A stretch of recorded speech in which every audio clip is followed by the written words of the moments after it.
What's up everyone, welcome back to another video. As always, my name is Orlando Martel and this is Martel Dynamics. Continuing to reading the Fellowship of the Ring. Today we're going to read chapter 3, which is literally 3 is a company. The last chapter was just too much information in a single chapter. I mean, I'm gonna start to read chapter 3, but I feel I still haven't processed everything I read in the last chapter because it's different. You know, I feel it's not like a children's story anymore like we had in The Hobbit and maybe in the prologue with all that information about hobbits and shit. You know, now it's kind of literally a young adult kind of reading stuff. You know what I mean? I'm not gonna lie, you guys have raised my attention in the comments about how I was saying that Gandalf is a bitch. He's not a bitch. I have just not seen Gandalf, you know, and I do not understand how magic works in this world. I understand. I mean, I'm always being 100% honest with you guys. Okay, no more talking. Let's get into it.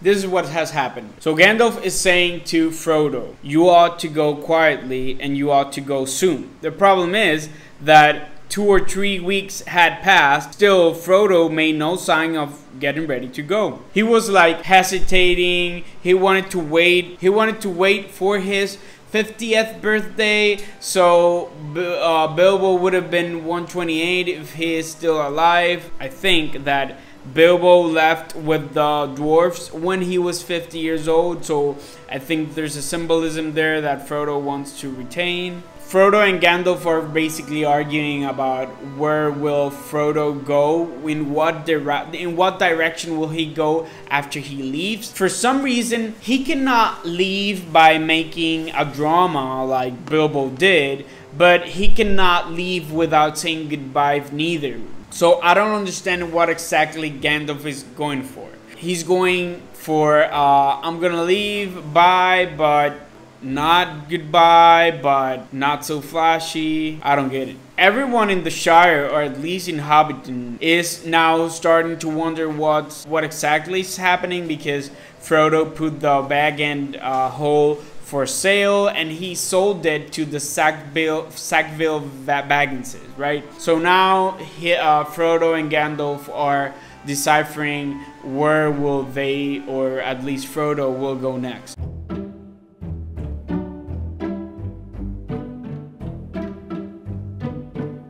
So this is strange. Gandalf stayed in the Shire, it says, for over 2 months. Gandalf never stays in the same place for that long. So, at least for me, that's weird. What's more weird, even more weird, let's say, is that he realized that he was there for too long and he says, I am going down beyond the southern borders to get some news, if I can. I have idled longer than I should. It says that he spoke lightly, but it seemed to Frodo that he looked rather worried. Has anything happened? He asked. And Gandalf said, well, no, but I have heard something that has made me anxious. Brother, Gandalf is supposed to, you know a lot. He's a patient man or whatever he is. He knows. If he is anxious about something, you know, we're in deep shit. I really don't know what's happening, but I don't think I've ever read that Gandalf was anxious before. Even in The Hobbit, when the Dark Lord was in Mirkwood, he just said, I have to go. He didn't say, I am anxious. So he said to Frodo, I may be back any day, but at least I should come back to the farewell party. September 20th came and Frodo had to just keep on going. He sent carts and his stuff and goods not sold to his new home in Brandywine Bridge. Days kept passing. The day of the farewell party came closer and closer. Gandalf wasn't here. The party came, the party was over, and Gandalf had not come. So it's weird because Gandalf may not be early, but he's always on time. And specifically here, it's kind of weird because Gandalf said to Frodo that, I think he said that it was necessary for him to come with Frodo, or that Frodo would need him in this journey. Now I don't know if I got it right from the first few pages. He's not actually going to live with this other hobbit in these other part of the Shire, right? He just said that he was going to, so he could have an excuse to get out of Hobbiton and just keep walking and get as far as he could, right? Again, old news. This old woman, Lobelia, the one that wanted Bilbo's house for forever, finally got the house because, you know, Frodo sold it to them. It says that after lunch, the Sackville Bagginses, Lobelia and her sandy-haired son Lodo, turned up, much to Frodo's annoyance. "Ours at last," said Lobelia, as she stepped inside. It was not polite, not strictly true, for the sale of Baggin did not take effect until midnight. But you know, they're kicking you out even before you have officially sold it to them. So not much else happened in this next few pages. Frodo was still waiting for Gandalf to come. Gandalf didn't come. What it is weird, and I will read it to you, is that the night that Frodo just officially leave, at night when he was, you know, just walking around and taking a last look at his home and, you know, just breathing his home's air, let's say, one last time, and just taking in all those years and memories that he will leave behind. He heard something, someone arguing or fighting with somebody, saying, "No, Mr. Baggins has gone away. Went this morning, and my Sam went with him. Anyway, all his stuff went. Yes, sold out and gone. I tell ye." "Why?" "Why, it's none of my business or yours." "Where to?" "Ain't that no secret. He moved to Buckleberry or some such place, away down yonder." "Yes, it is, a tidy way. I've never been so far myself. There are queer folks in Buckland. No, I can give no message. Good night to you." Look, I don't want to assume anything here, but it's weird. Someone is asking for Frodo. Frodo always gets some people to ask for him because he's kind of famous. You know, he lived with Bilbo and everything. But I don't know, the way the book put it is like something weird happened. You know, someone bad was asking for him in the middle of the night. It wasn't just, I mean, in my imagination, it wasn't just another hobbit asking for Bilbo. And it's like, it seems like Bilbo just kind of escaped death. So they started their journey in the night. It says they jumped over the low place in the hedge at the bottom and took to the fields, passing into the darkness like a rustle in the grasses. And as they are hobbits, they were just as quiet as they could. One thing that got to me in these pages is that when he was, you know, leaving everything, it says that when the light of the last farm was behind, peeping among the trees, Frodo turned and waved a hand in farewell. And he said, "I wonder if I shall ever look down into that valley again," he said quietly. And I'm not gonna lie, that got to me. Because it's like, I mean, I don't know what y'all situations are with your home where you were raised in and everything, but I couldn't imagine selling the home, my mother's home, where I grew up. We have a small house. They have lived there forever. I grew up there. I've lived there forever. I mean, I'm living elsewhere now, but taking one last look at it, nah. Every time I leave, I have that hope that I will come back again. Trying to be in Frodo's shoes. I mean, yes, he came from another place. He didn't grow up there, but it was his home for a lot of years. You know, it was his home for a long time. He met Bilbo there, the one I think loves the most. It was the last thing Bilbo left him, and now he has to leave everything behind. I don't know, I'm not gonna lie, that got to me. When I read that sentence, I mean, everything was just, oh, he was waiting for Gandalf, this and that, but when I read that, you know, it hit. The last thing I read is that they walked and walked and walked, and suddenly, I think it was Sam Gamgee that started yawning, or somebody else, and said, "I am so sleepy that soon I shall fall down on the road. Are you going to sleep on your legs? It is near midnight." So Frodo said basically like, we'll find a good place to sleep and we'll stay there. So they found a place and made some fire, and they, you know, they stopped for the night. The last thing I read is that a fox passing through the wood on business on his own stopped several minutes and sniffed. "Hobbits," he thought. "Well, what next? I've heard of strange doings in this land. but I have seldom heard of a hobbit sleeping out of doors under a tree. 3 of them! There's something mighty queer about this. He was quite right, but he never found out any more about it. You know, it's funny for me because when I read this, it reminded me when Bilbo was, you know, in his first adventure with the dwarves, when they, you know, I don't know, I haven't felt that adventurous sense and just you never knowing when you're going to sleep. I never heard that or felt that in the Fellowship of the Ring yet. But when I read that particular sentence, it reminded me of the Hobbit. One other thing before I keep reading is that a fox thought. I mean, what else can happen? Animals can talk, think. So what's the difference between animals and just other beings, humans and because that gives, in my opinion, a whole other dimension to life. If animals can think and talk and just be, it's not just to keep peace between different tribes and peoples, but between all the beings that think and talk and can communicate. You know what I mean?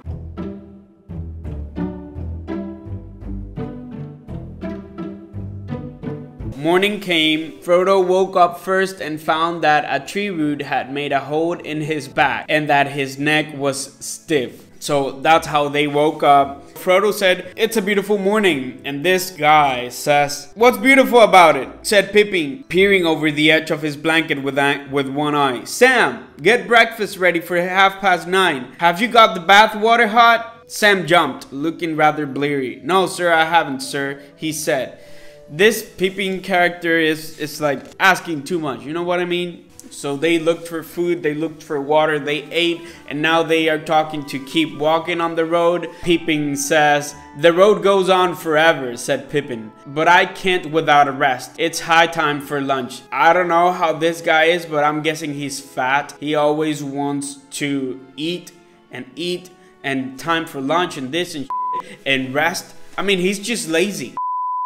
Okay guys, so I had to take a break. I had to stop reading for a few hours, but I'm back. I have to recap to myself what I was reading. So last time, Pippin was just being lazy. He just wants to eat. They came to the top of one hill where they can see one horizon. Something that, you know, when you come to a point where you can, you know, sightseeing or something like that, or vistas or something, where it kind of takes your breath away. That happened here because it says that Frodo was silent. He too was gazing eastward along the road, as if he had never seen it before. Suddenly he spoke aloud, but as to himself, saying slowly, "The road goes ever on and on, down from the door where it began. Now far ahead the road has gone, and it must follow, if I can, pursuing it with wary feet, until it joins some larger way, where it many paths and errands meet, and whither then I cannot say." Basically, the book said what I was already thinking, which that sounds like Bilbo. It says, "That sounds a bit like old Bilbo's rhyming," said Pippin. "Or is it one of your imitations, blah blah blah." Frodo says, "I don't know. It came to me then, as if I was making it up."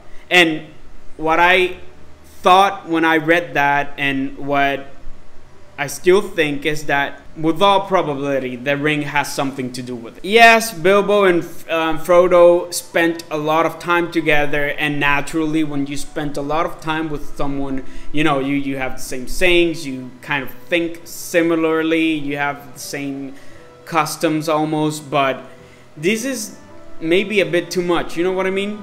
It says the sun was beginning to get low, and the light of the afternoon was on the land as they went downhill. Suddenly, and this is where it gets interesting, they heard some noise. "I can hear a pony or a horse coming along the road behind," said Sam. And of course they kind of get scared because where they are already very far away from Hobbiton. They are en route to wherever they're going to get as far as they can from their land, and they hear someone, and it doesn't matter if it is some elf or some dwarf or whatever. If you don't know them, if you don't know if they are going to do you good or bad, you know, you'll just get scared and hide. So it says Frodo hesitated for a second. Curiosity or some other feeling was struggling with his desire to hide. Round the corner came a black horse. No hobbit pony, but a full-sized horse. And on it sat a large man, who seemed to crouch in the saddle, wrapped in a great black cloak and hood, so that only his boots in the high stirrups showed below. His face was shadowed and invisible. When it reached the tree and was level with Frodo, the horse stopped. The riding figure sat quite still with its head bowed, as if listening. From inside the hood came a noise, as of someone sniffing to catch an elusive scent. The head turned from side to side on the road. I mean, what can I say? If I'm walking alone on some unknown road, just some strange place to me where I haven't gone before, and I hear some noise, you can be sure I will hide me, because, you know, what if they have weapons I don't have? You know what I mean? A sudden unreasoning fear of discovery laid hold of Frodo, and he thought of his ring. And remember that Gandalf told him specifically not to use his ring no matter what happened. I wonder that he was thinking, like, either I use the ring or I may die. The horse stopped, right, but it kept walking eventually, and they were okay. Frodo was just about to put the ring on. He even touched the pocket with where the ring was, but he never used the ring. And it's kind of funny that Pippin says, "What has one of the big people got to do with us?" And big people is just curious to me how they refer to humans or whatever they think the figure is. Frodo says, "There are some men about down in the South Farthing. They have had trouble with big people, I believe. If men are not, by men I mean humans, if men are not the big people, then what are big people?" So Frodo says, "I wonder where he comes from, you know, the black figure." And Sam says, Gamgee.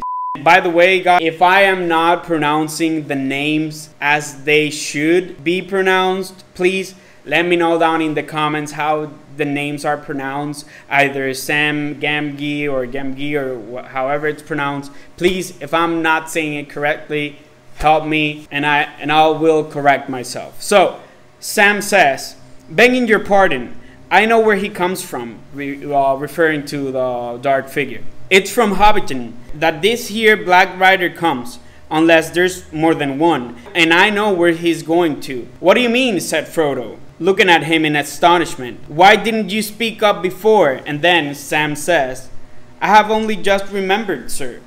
It was like this. When I got back to our hole yesterday evening with the key, my dad, he says to me, 'Hello, Sam,' he says. 'I thought you were away with Mr. Frodo this morning. There's been a strange customer asking for Mr. Baggins of Bag End, and he's only just gone. I've sent him to Bucklebury. Not that I liked the sound of him. He seemed mighty put out when I told him Mr. Baggins had left his old home for good. Hissed at me, he did. It gave me quite a shudder. 'What sort of a fellow was he?' says I to the gaffer. 'I don't know,' says he, 'but he wasn't a hobbit. He was tall and black-like, and he stood over me. I reckon it was one of the big folk from foreign parts. He spoke funny.'" Brother, all I'm gonna say is that this doesn't sound anything like a good intention, whatever he is. I don't know, this has a very bad feeling to it. Then Frodo says, "The gaffer can't be blamed away. Anyway," said Frodo, "as a matter of fact, I heard him talking to a stranger who seemed to be inquiring for me, and I nearly went and asked who he was." Can this figure be the Dark Lord? Can the Dark Lord be... I mean, because we do know that Gandalf is expecting the Dark Lord to go and try to find the ring, because he knows that Frodo has it. Or at least he knows that Baggins has it. So now Frodo is wishing that he had waited for Gandalf instead of going on the road along. It says that Pippin said, "All right, cousin Frodo, you can keep your secrets for the present if you want to be mysterious," because Frodo didn't want to speculate on who the dark figure was. It says that Pippin says, "In the meanwhile, what are we going to do? I should like a bite and a sup, but Somehow I think we had better move on from here. Your talk of sniffing riders with invisible noses hasn't settled me. He's just very, very annoying. Alright, I'm gonna keep reading. We are like 4 pages away from finishing the chapter.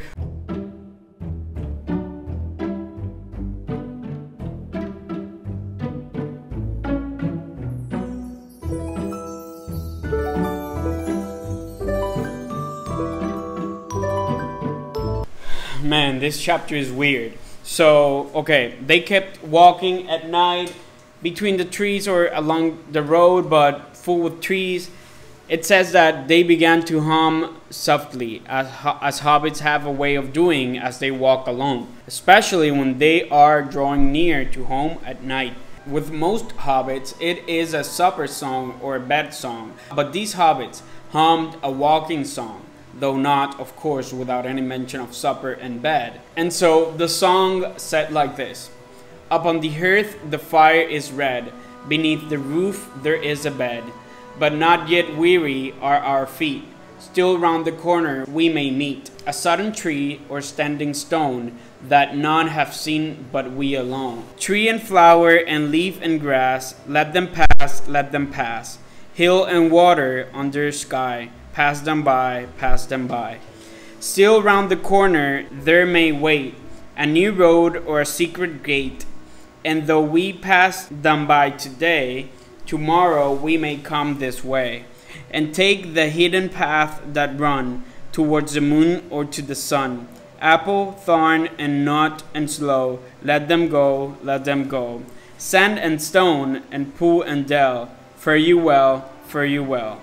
Home is behind, the world ahead, and there are many paths to tread, through the shadows of the edge of night, until the stars are all alight. Then world behind and home ahead, we'll wander back to home and bed.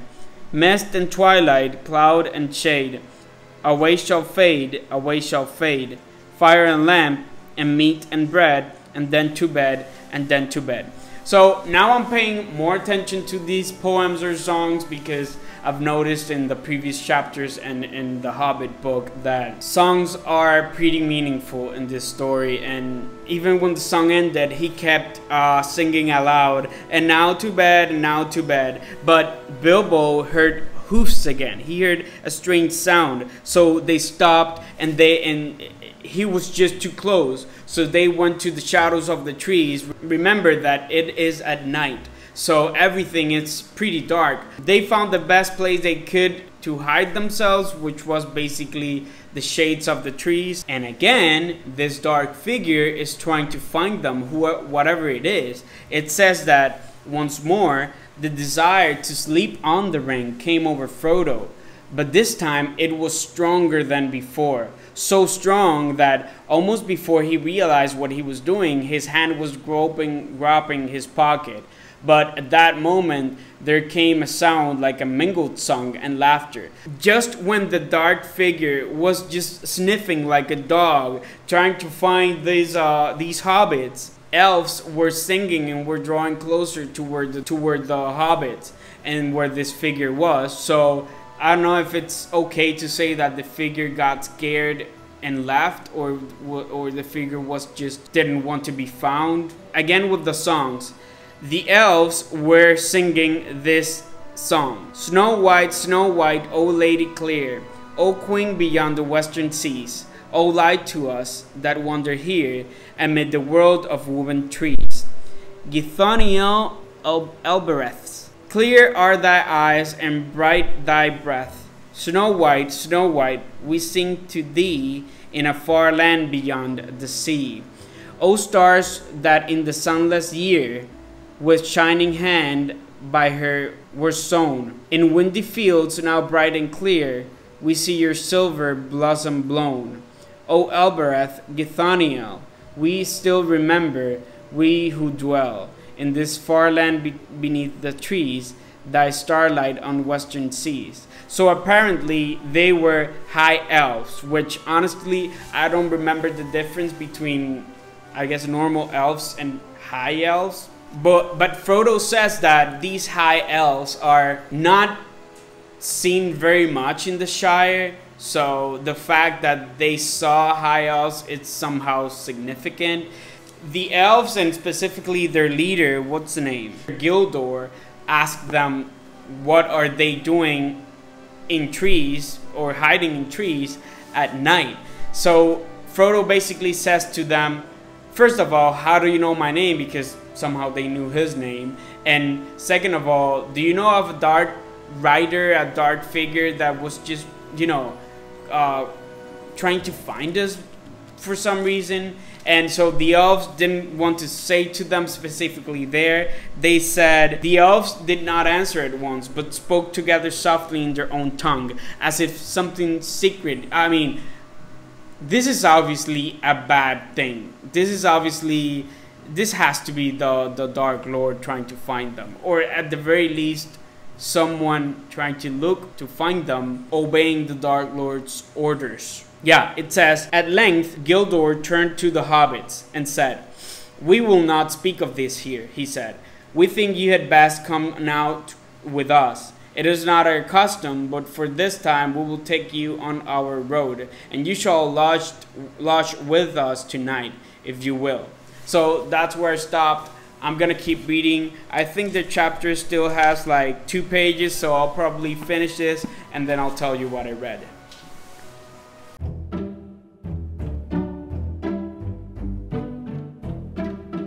They followed the elves basically to some part where they will rest. They walked some miles where they got to the hills above Woodhall. I don't know where that is. When they got to that place, there's something I don't understand. I don't know if it's magic or if it's something I'm not understanding. But it says this: away high in the east swung Remarath, the netted stars, and slowly above the mists red Borgil rose. I don't know what it is that rose, glowing like a red jewel of fire. Then, by some shift of airs, all the mist was drawn away like a veil, and there leaned up, as he climbed over the rim of the world, the swordsman of the sky, Manelvagor, with his shining belt.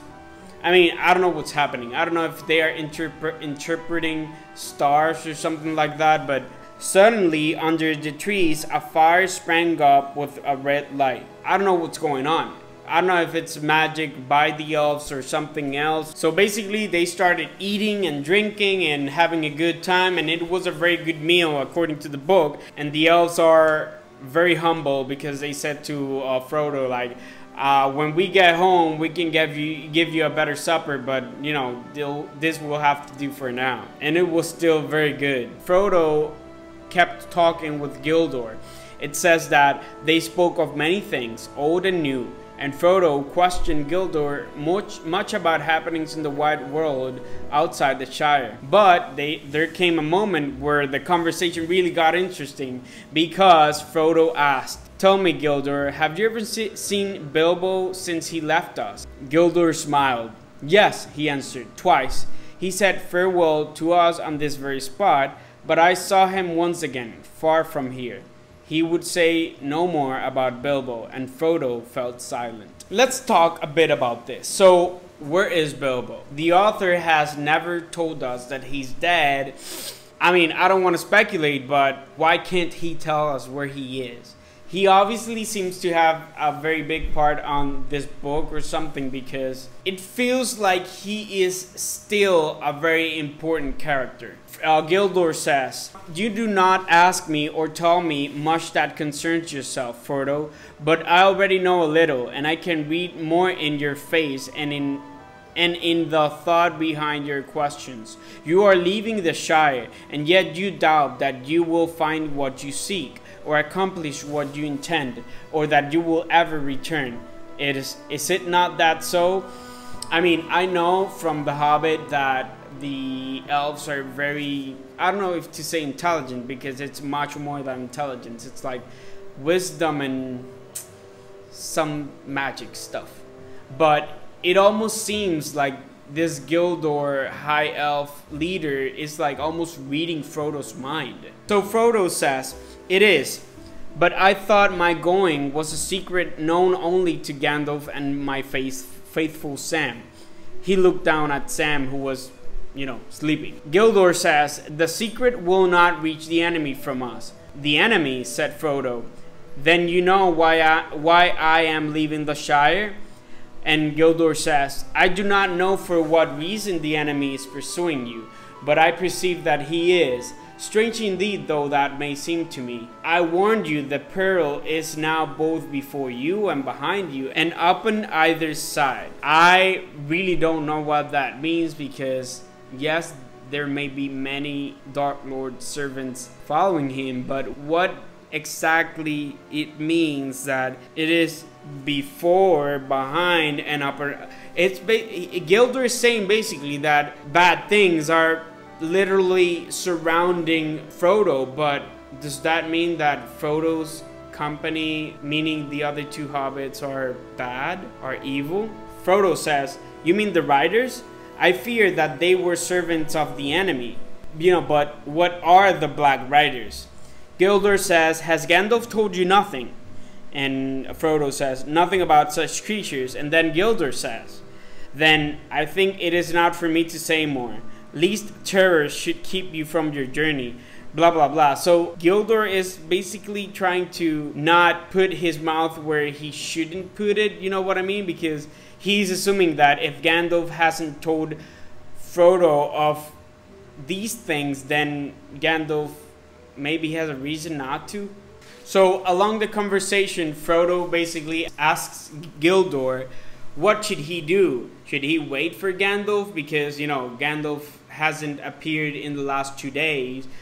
Gildor is basically concerned that Gandalf hasn't answered, but Gildor says that, there is actually a saying that do not meddle in the affairs of wizards, for they are subtle and quick to anger. Gildor basically says to Frodo, keep going on your path or just stay here. It's your decision.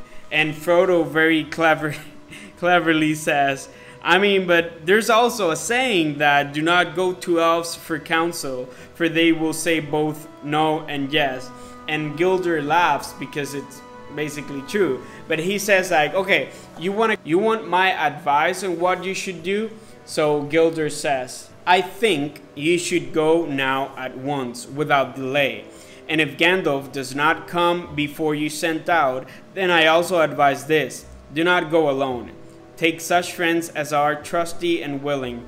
Now you should be grateful, for I do not give this counsel gladly. In these meetings there may be more than chance, but the purpose is now clear to me. I fear to say much. So Gildor basically says, we don't meddle in the affairs of hobbits. We don't get together.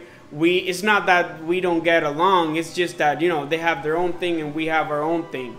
But he says that he basically feels that the actual conversation that he's having with Frodo is not by chance. And this brings to mind what I was talking with someone in the comments, that j.r.r. Tolkien has this providential and higher minded force within the universe, that nothing happens by chance, but something is meddling with everyone's affairs and having everything be as it is. So is this higher force manipulating things so that Frodo crossed path with Gildor, so Gildor could advise this to Frodo? Is that it? One last interesting point before the chapter actually ends is that Frodo asks one last question. He says, where shall I find courage? That is what I chiefly need. Gildor's answer is, courage is found in unlikely places. Be of good hope. Sleep now. In the morning we shall have gone, but we will send our messages through the lands. That's not an answer at all. That's not an answer. What do you mean by unlikely places? Where will I find and when the courage? One last thing is that Gildor says, may Elbereth protect you. They said that in the song too. I don't know if that's the elves' gods or something. Elbereth and Githonio. This chapter is getting to be more and more like the Hobbit book when they left the Shire, when they left the Hobbit hole, where the story develops in the journey, not in the actual places of interest, where as the Hobbit hole or the Misty Mountains with the dragon and whatnot. You know, like in the Hobbit, the journey was more important than the actual destinations. I don't know if that will be the same thing here. In chapter 3 now, it seems that it will be that way, because this issue with the Dark Lord's servants will definitely become more and more dangerous for them. So guys, that was this chapter. 3 is company. Chapter 4 is a shortcut to mushrooms. So hey, see you on the next chapter. Bye.